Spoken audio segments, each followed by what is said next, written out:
Question 7 says two different wires having lengths L1 and L2 and respective temperature coefficient of linear expansion alpha 1 and alpha 2 are joined end to end. Then the effective temperature coefficient of linear expansion is. The question relates to thermal expansion and the chapter is thermal properties of matter. If we see the expression for alpha, the change in length due to thermal expansion is given as delta L is equal to alpha L delta T, where delta T is the change in temperature. So, this basic relation we shall use to find the effective coefficient of linear expansion for the series combination of the two wires. Well, what is the total change in length? Because the change in length in the first one is alpha 1 L1 delta T, and for the second one it is alpha 2 L2 delta T again. So, that means the total change delta L is coming out as alpha 1 L1 plus alpha 2 L2 into delta T, and this we have to compare with what? This we have to compare with alpha effective into the total original length, which is L1 plus L2 into delta T.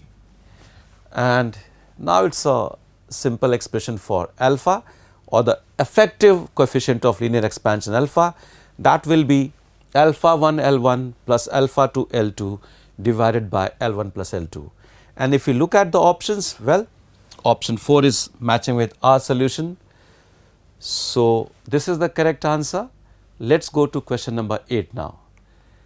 Question 8 says a driver in a car approaching a vertical wall notices that the frequency of his car horn has changed from 440 Hz to 480 Hz when it gets reflected from the wall. If the speed of sound in air is 345 meter per second, then the speed of the car is.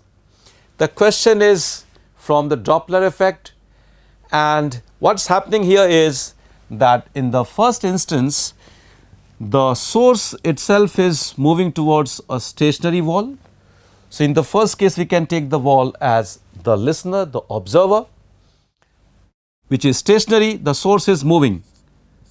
So, the frequency heard by the wall, let us put it as F1. So, expression for F1 becomes the original frequency emitted by the source F0 into the speed of sound, let us call the speed of sound as V divided by V minus the speed of the source itself. Let us say that it is moving with speed Vs. So, in our expression V stands for the speed of sound in air, which is given as 345 meter per second. Vs is the speed of the source itself, and if you look at the question, well, basically Vs stands for the speed of the car, which is what we are supposed to find. Now, this frequency is reflected by the wall, and because now the driver is approaching the wall, the driver becomes the observer and there is another change, another increase in the frequency. So, the final frequency heard by the driver would be F1 multiplied by V plus Vs divided by V. So, that means the final frequency that the driver hears, let us call it F2, is F0 into V divided by V minus Vs. That is the frequency reflected by the wall. Then we have to multiply it by V plus Vs divided by V. So, this is the expression. We can strike off the V in the numerator and the denominator. The values are all given to us. F2 in fact is 480 Hz, the value of F0 is 440 Hz, the speed of sound is given as 345 meter per second. So, if we put all the values and solve for Vs, we find Vs comes out as 15 meter per second, and if we convert this into kilometer per hour, so we need to multiply it by 8 by 5 and this comes out as 54 kilometer per hour. Let's now check the options, and if you look at the options, option 2 says the speed is 54 kilometer per hour. Let's go for this option. Option 2 is correct. Let's now go to question number 9. Question 9 says a radioactive nucleus decays by two different processes. The half-life for the first process is 10 seconds and that for the second process is 100 seconds. The effective half-life of the nucleus is close to, and the 4 options are given. Well, if you see here, the question is from the topic radioactivity. It's about radioactive decay. The sample can decay in two different ways. The decay constant in the two cases, let's assume that they are lambda 1 and lambda 2. So, that means from A it can either decay by decay constant lambda 1 or it can decay by decay constant lambda 2. This means that the effective decay constant is lambda 1 plus lambda 2. So, that means we can say here lambda effective is lambda 1 plus lambda 2.